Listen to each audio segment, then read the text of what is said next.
મારું નામ છે જુનેદ ખાન અમન ખાન પઠાણ, સામાજિક કાર્યકર્તા. મહીજ ગામે ખેડા તાલુકામાં એક જગ્યા આવેલી છે, સર્વે નંબર 526માં કોર્ટ મેટર ચાલતી હોય, ઘણી તકરારી મેટરો ચાલતી હોય, સબ રજિસ્ટર દ્વારા રજિસ્ટર દસ્તાવેજ કરવામાં આવ્યું અને દસ્તાવેજની અંદર સર્વે નંબર 526નો દસ્તાવેજ કરવામાં આવ્યો અને ત્રીજી જગ્યાનું લોકેશન અને જગ્યાના ફોટા એડ કરવામાં આવ્યા. શું આ કોઈ પણ વ્યક્તિ અસામાજિક તત્વ કોઈક બીજું દસ્તાવેજ કરશે અને મુખ્યમંત્રીના નિવાસસ્થાનના ફોટા મૂકશે તો શું આ સબ રજિસ્ટર એ દસ્તાવેજ માન્ય ગણશે?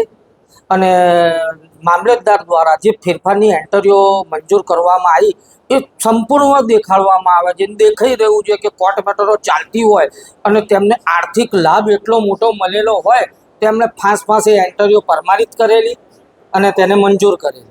તેમાં મારો વિરોધ મેં પ્રાંત સાહેબને દર્શાવેલો છે. શું માંગ છે મારી એક જ માંગ છે કે મને આમાં વહેલી તકે ન્યાય નહીં મળે તો મુખ્યમંત્રીના નિવાસસ્થાનની બહાર હું ભૂખ હડતાલ પર બેસીશ.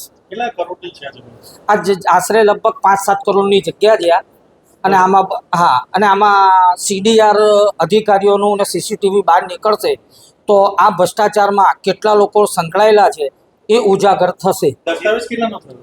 દસ્તાવેજ 1,18,00,000નો દસ્તાવેજ કરવામાં આવેલો છે. જીપીએસનો મુદ્દો એવો છે કે જગ્યા જે દસ્તાવેજમાં જે સર્વે નંબર દર્શાઈ રહ્યા છે એ જીપીએસમાં એ જગ્યા જ નથી, એ બીજું લોકેશન છે, બીજો સર્વે નંબર છે. એ સરકારને ગેરમાર્ગે દોરી રહ્યા છે. પ્રાંત અધિકારીમાં અપીલ ચાલતી હોય, 7 અપીલ કરેલી છે અને 13/2026ના રોજ નીચે દસ્તાવેજ થાય છે. એટલે પ્રાંત અધિકારીને બી અવગણના કરીને આ દસ્તાવેજ કરવામાં આવેલો છે. ક્યાં જમીન? આ જમીન મહીજમાં આવેલી.